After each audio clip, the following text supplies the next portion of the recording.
All right. Hi, everybody. This is the second part of the Laudato Si lecture. I just wanted to go over what we talked about last time, which was the concept of the gift. What I'd like to say about it in summary is a gift has this feature of bringing everybody involved, uh, everyone who participated in the giving, the gift itself, and of course the gifted. It brings everyone together. So I made the example in second period about there were a few students who are in drama. And if you want to think about it like this, they're the actors, okay? They're the actors and actresses who put on the play, all right? There's the play that they make, there's the acting, that is their gift, and then there's the gifted, which is the audience, who are witnesses and receivers of the play that the actors put on, and they receive the gift. And what's interesting is this, all three things, so the actors who put it on, the actual play itself, and the person who wrote the play, as well as the audience, are all in the moment, in the theatrical moment, in the event of the drama, are all brought together. They're all brought together in some kind of way where they weren't together before. And so there is a kind of transformation that takes place from when the audience comes in to view the play happens, and then after this great dramaturgical event, people are changed. There's change. And if you need a metaphor for that, it's quite literally the curtain. So the actors are behind the curtain, then there's the play, there's the stage where it all plays out, and then at the close of the play, the curtain closes again, signaling that the ritual is over. And so much like with other kinds of gifts, which, remember, Laudato Si is saying the concept of the gift is the way to interpret the natural world. It's a creation. There was a creator who gave it purpose as a gift for us to be enjoyed as our home. And when you think about it, and you can see the last line of paragraph 76, why might that be? Why make the creation a gift? Why understand it that way? It's because it's God's call for all of us who dwell in this gift, who all of us who are participative in this gift are called into a universal communion. This was one of the first projects of Christianity, even before it was thematically aware, I'd say. And we know that because of this. Individual subjectivity was the thing that was emphasized from the first century Christians on. Before that, the word person didn't even exist. Yes, the word person is a development of Christian theology and Christian reflection. Before that, people only existed in groups. The notion of an individual was not something that people were comfortable with. However, when the Christians go around saying that that individual has a radical identity with his creator God, that relationship that's based on just that person and God, all of a sudden people were willing to devote some time to think about subjectivity and individuality. However, the net effect of all of that, though, is to call us into a universal communion. So it's interesting, it's not ironic, but it's interesting that the way that we get to a universal collective, a collective summoning by God, is by first acknowledging individual subjectivity. This is interesting. But so anyway, that's Christianity's project from the beginning, was to call us into one human family all together. And the paradigm for that is thinking about the creation as our home. As you all know, and from what I presented last time, to save means to what? To bring something back to its original essence. But if we wanted to paraphrase that using the new terms here, I'd say it's to bring it home. In every Avenger movie, at the very end, what happens? They're brought back home. They go home. And we know they're safe. We know that's good. To make my point further, home is something that we all care for. It's something we all protect. I don't want to be overly crass here, but I'll say this.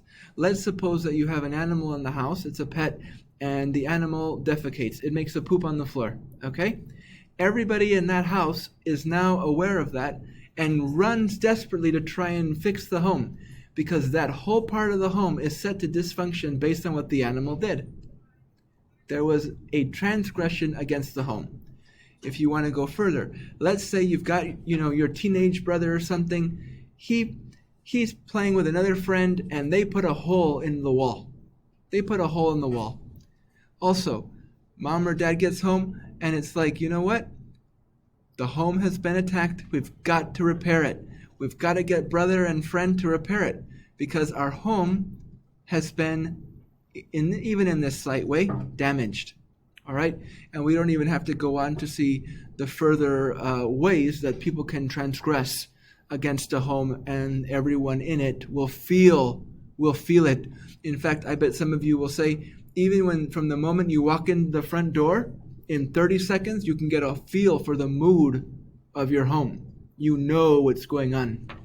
And so, similarly with the creation, we don't take it lightly, or one shouldn't take lightly then how we treat our home, right? And that's why Laudato Si has the original subtitle, Care for Our Common Home, all right?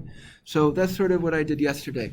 Now I want to move on to paragraph 77. It's really important you get comfortable with this paragraph, so take a moment to read it while I talk.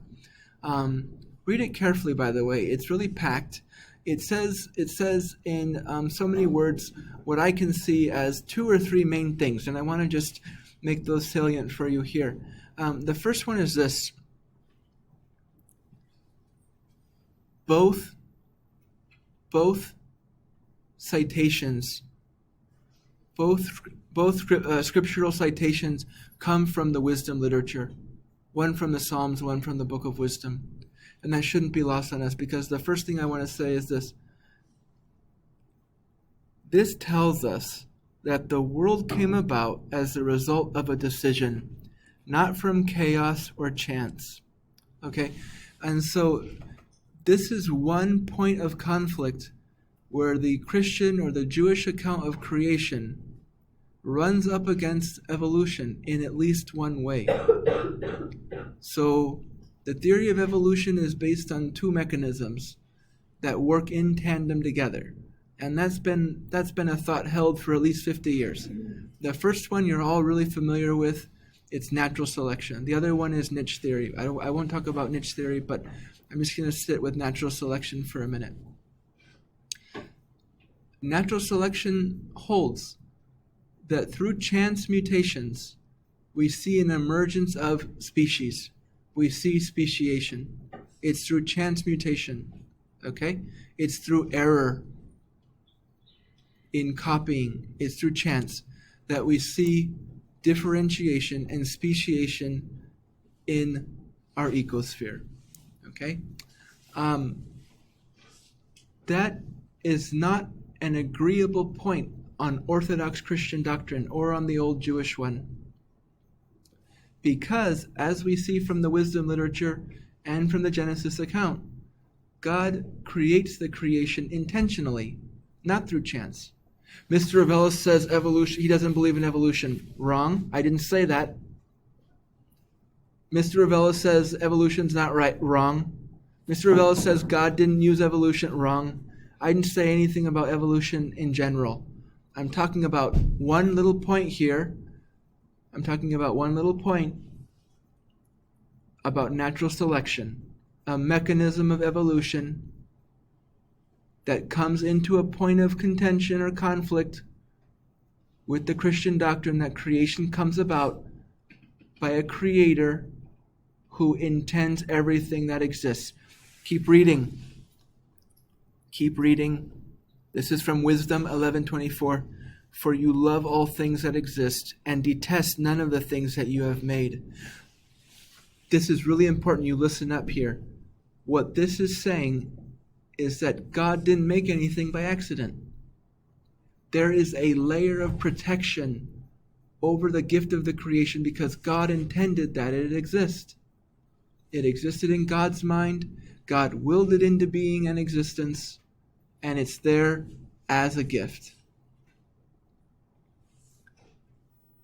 Evolution, natural selection bases the existence of things on a totally contingent or not necessary parameter. It says things don't have to exist this way. And it's true that there's a certain element of this in Christian philosophy too. But put that to the side for a minute. The point that the biblical account wants to give us is that creation was an intended, meaningful, deliberate act of the will. And moving on, this is my second point, and you can't miss it. Or you know what? Let me just say a little bit more there. I'll say a little bit more. I want you to catch the first line the psalmist says here, by the word of the Lord the heavens were made. There's a very particular thing that the Creator God associates with the creation. At least in the Jewish and Christian account of things, there's a really close association between creation and God's word. And I alluded to that earlier when we talked about Genesis as well. But here the psalmist reiterates it. It's God's mind at work here. In the creation, there is a mirror of God's mind. And that's what is meant by his word brings about the creation. This also means that things are intelligible. They're understandable.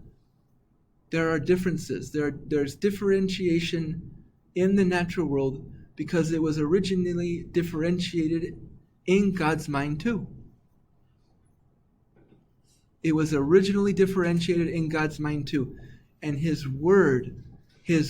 spoken word that brings it about into being is there for us to understand. Why do I say that?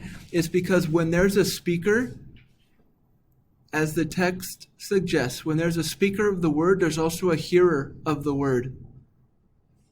So if we were looking for a definition of person here, if we were looking for a definition of personhood, just based on what I've said, we could find solace in what Karl Rahner said. We are hearers of the word. We are hearers of the word.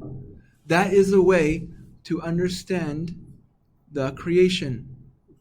That is one viable interpretation, and I think it's a correct one. We're hearers of the word. It's by God's word that creation is brought into being. What is behind this phrase? That things are logically put together. There is an order to things. It wasn't chance. It was all on God's mind that this happened this way. Okay, I'm sure there's a million objections to what I'm saying, and I could certainly go over ones that you guys bring about in class, but for now, suffice it to say, my point is this. The creation wasn't out of chance. It was intentional. It was deliberate. And the term that's closely associated with the creative act of God is his word, which is, I said, a kind of way of putting it about God's mind. Okay, it's God's mind. And the definition that I'd like to give you for person right now is this. We're hearers of the word. Okay, let's move on to the second point now. I think we're finally ready to hear that second point. Here it is. In paragraph 77, there's this word mentioned, and it's really important that you come to understand that. All right, sorry about that. If there's an awkward pause there, just only like 3 hours have elapsed. So anyway, back to what I was saying. The second thing that I wanted to make salient here with respect to paragraph 77 is this. You can see that the whole will that makes this creation possible comes out of God's love. Love is emphasized here within the paragraph, and I wanted to say just one thing about that. It'll be helpful for us to have a quick definition of love in our back pocket as we proceed in social justice, and I'd like you to know it. And over the next few weeks, I'm going to show you the power of it against other models and other definitions of why this one's the best, why it works so well, and why I'd like to use it for this conversation as well. So, on the old Christian tradition, according to Aquinas, to love something has two principles. There's two things involved, okay? And I think I shared this with you at the beginning of the semester, first semester, but just as a refresher. The first principle is this, so you need to write this down. To love something means to desire the good for it, is to desire the good of the beloved. So when I love something, I want what's best for it. I want what's good for it. I don't want to harm it. I don't want to destroy it. and I certainly don't want what's bad for it, right? If you love your children, you're not trying to give them bad things, you're trying to give them good things, because you desire what's good for them. And we're going to talk about what's good. We're going to break that down and see what exactly is meant by this, and it's not meant to be vague. There's actually a specific way we can talk about what it means to desire the good of the other, okay, or of the beloved. All right. That's the first principle. The second principle is this. It's to desire union with the beloved. So in addition to desiring the good of the beloved, it's also to desire union with them, okay? So that's a really important part. Both principles work together, and you should have them both down on your piece of paper. That means then the universe, the creation as God sees it, since it was made out of love, He desires what's good. He desires what's good for it. He wants to actualize the potential goodness in every single existent thing, while also desiring union with it. Okay, and so we're going to have to look at the implications of that, and we're going to unpack what that means as we go on. But the universe wasn't created out of chance. Okay, however God chooses to create the world, materially speaking. That's a really powerful question that science takes up for us.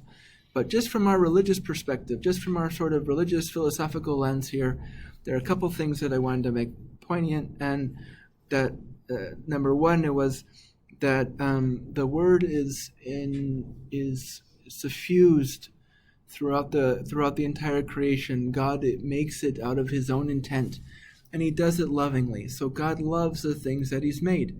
We're told that they're good as well in Genesis, right? We're told 7 times that they're good, and one of those things is very good. So it's a really important reflection in paragraph 77 that we consider the universe is made lovingly, and the interpretation that we take with respect to the concept of the gift, how we interpret the cosmos as gift, does come down to loving it.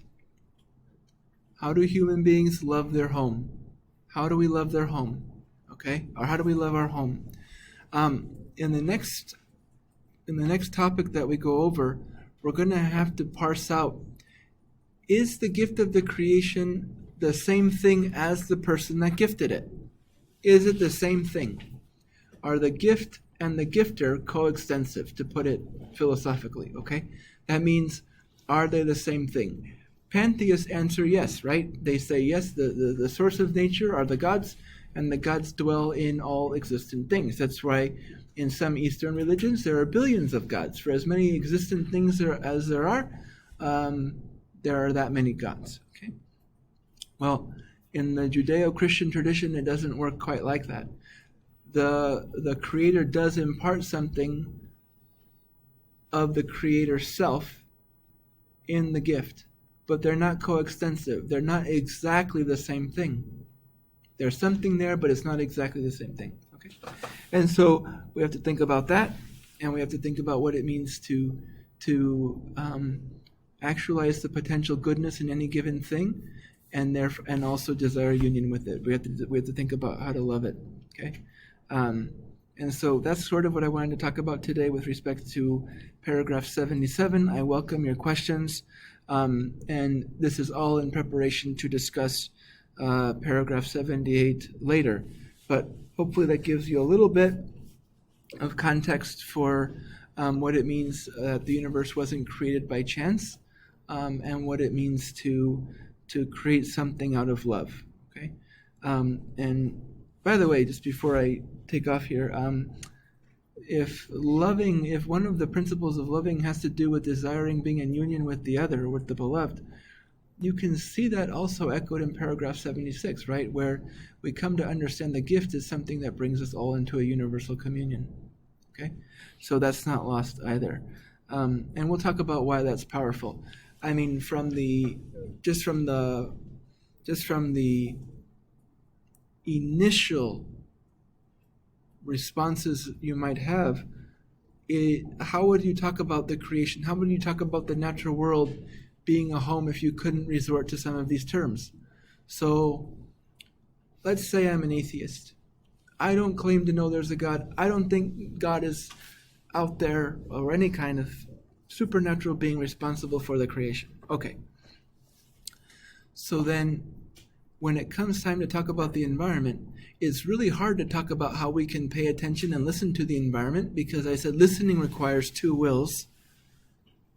The Christians are able to say, how do we listen to the creation? By listening to the Creator. It's the Creator's will and my will. Okay. How do we talk about saving something? Saving is a really tricky word. It's so suffused with religious metaphysical language and baggage. How to save something, how to return it to its original essence. Well, how could we return something to its original essence? We evolved so late. How would we know anything about its original essence? What could a human being know about the original essence of the condition of the earth? Even if we say it's something like equilibrium at what time in evolutionary history? Okay? And then lastly, so if the universe is arranged and evolved through just mutation, just chance, should we be careful then about making a guiding hand and how we direct it? Just based on what we know? I don't know. Just some thoughts, just some questions for further reflection. So I'll leave you with that, and we'll talk about all of this again when I see you.